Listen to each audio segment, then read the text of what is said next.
The prevalence of BRAF mutations in non-small cell lung cancer has been defined in some relatively large studies, both in the United States and Europe.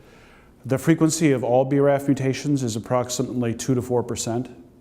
And of those 2 to 4% that have BRAF mutations, about half of them, or 1 to 2%, will have a BRAF V600E mutation, the specific mutation for which the combination of dabrafenib and trametinib will likely be indicated.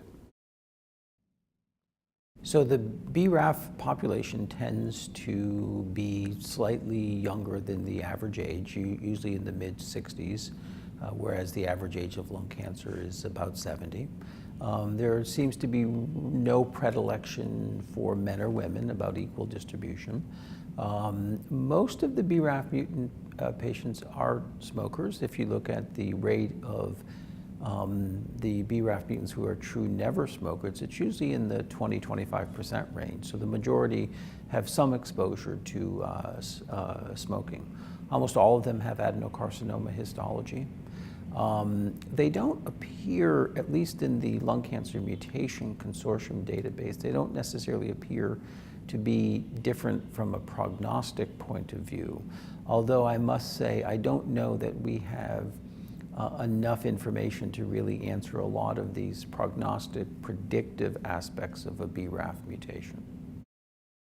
It's important to understand that there are a number of different BRAF mutations, and the BRAF mutation specifically we're talking about is the one that we talk about in melanoma, that's the V600E. There are certainly other ones, so one needs to understand the nature of the BRAF mutation. The V600E mutation does lead to constitutive activation of the pathway, so it's a target. The other BRAF mutations may or may not be activating mutations, so I think clinicians need to be aware of that.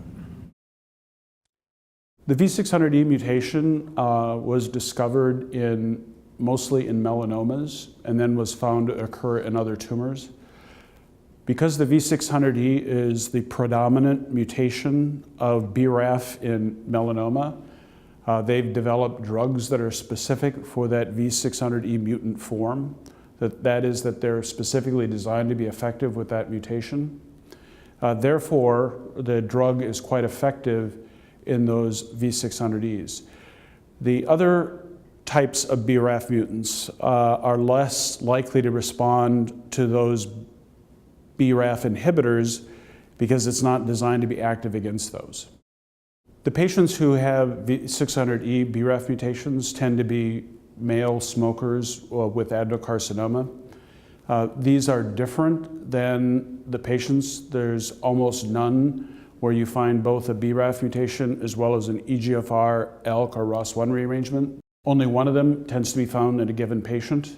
Therefore, it's important to identify those BRAFs because they don't have other options for targeted therapy. And so if you want to give them targeted therapy, they need to have the BRAF characterized, and they will arise in ones that don't have those other oncogenic drivers that I've mentioned before.